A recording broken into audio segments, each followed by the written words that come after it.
Olá a todos! Vou apresentar o artigo do estudo da evolução das patologias causadas por umidade, na edificação dedicada à Universidade Federal de São João del Rei, campus Alto Paropeba, tendo como autores Marina Brígida, Lorena Aguilar, Marina Donato, Débora Santos e José Carlos Júnior. Bom, inicialmente devemos lembrar que o concreto é amplamente utilizado no ramo da construção civil. No entanto, suas propriedades intrinsecas podem induzir as manifestações patológicas. Essas manifestações patológicas são de grande importância nos estudos, já que são inúmeras. Assim, torna-se essencial uma análise minuciosa dos dados a serem coletados através de inspeções realizadas. Estas análises permitem um melhor entendimento do problema e a busca adequada para soluções.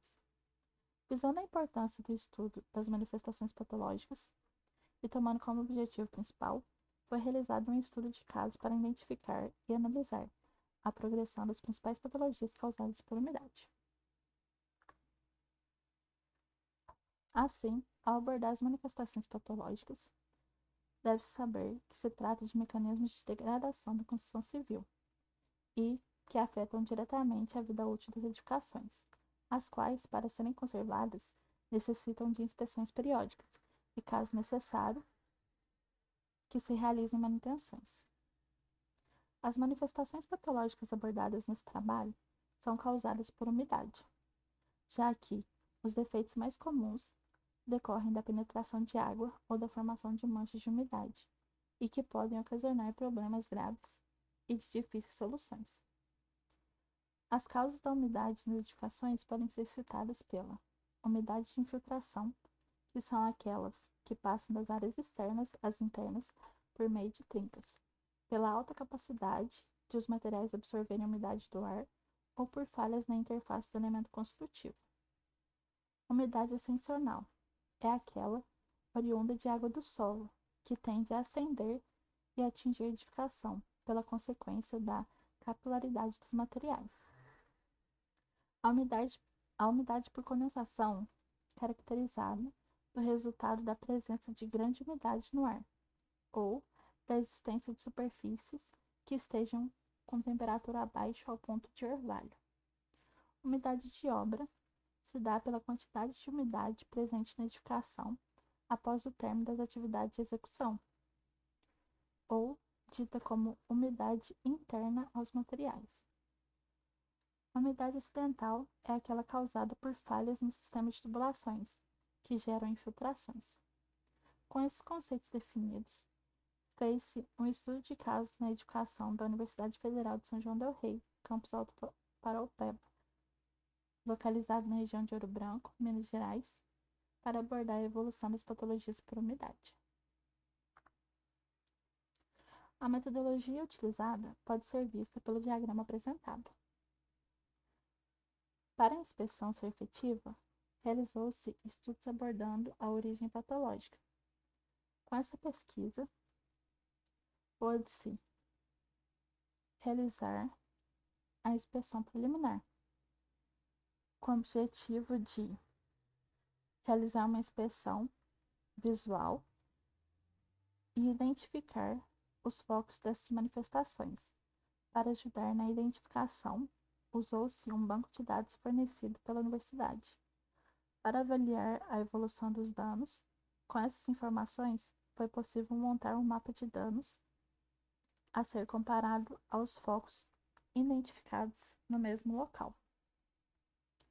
Com o levantamento de dados, realizou-se a classificação das patologias e o comparativo da evolução dos pontos identificados há anos atrás. Em relação aos focos, foram anotados em relação aos focos inalterados, restaurados ou focos novos. Desses focos também foi feita a classificação referente ao grau de risco. Para a determinação desse grau de risco, foi considerado o grau de risco oferecido aos usuários, pelo meio ambiente e ao patrimônio, sendo classificados de acordo com o IBAP, que é o Instituto Brasileiro de Avaliações e Perícias de Engenharia. Os riscos podem ser classificados como risco crítico ou alto, que são os danos contra a segurança das pessoas e a funcionalidade total da edificação.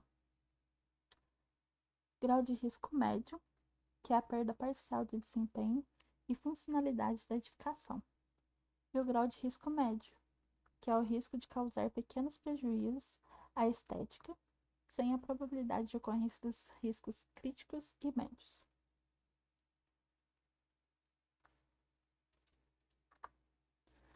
Com as vistorias e as classificações realizadas, obtivemos a planta detalhada, com a localização e as manifestações patológicas de cada ponto identificado. Podemos analisar aqui pela figura a esquematização da planta baixa do primeiro pavimento, com os pontos das manifestações e ao lado a legenda de cada ponto identificado. Aqui também temos a planta da esquematização do segundo pavimento, com a definição de cada ponto das manifestações identificadas na edificação. Como as patologias se dão de formas semelhantes em toda a edificação, destacamos algumas imagens representando cada uma. Na figura 4, o foco identificado foi no primeiro piso da torre 2, dentro do banheiro masculino, classificado como uma umidade acidental, com a saponificação, o desagregamento e as manchas da pintura no teto, como podemos observar. Na figura 5, localizado no primeiro piso da torre 4, também no banheiro masculino, manifestações recorrentes por umidade, por infiltração e ascensional, causando destacamento da cerâmica, como podemos analisar na figura. Na figura 6, o foco identificado foi no primeiro piso do bloco 4, classificado como uma umidade ascensional, com o desagregamento e as bolhas da pintura, como analisado.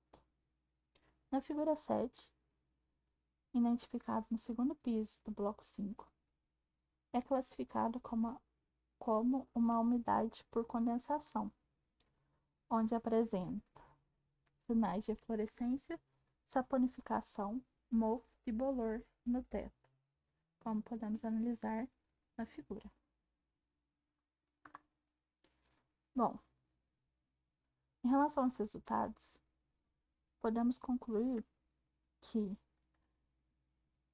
na pesquisa, a maioria das patologias identificadas são devido à umidade ascensional, consequência da capilaridade dos materiais com o solo úmido ou encharcado e da falta de impermeabilização adequada da edificação. Isso para o estudo de caso aplicado.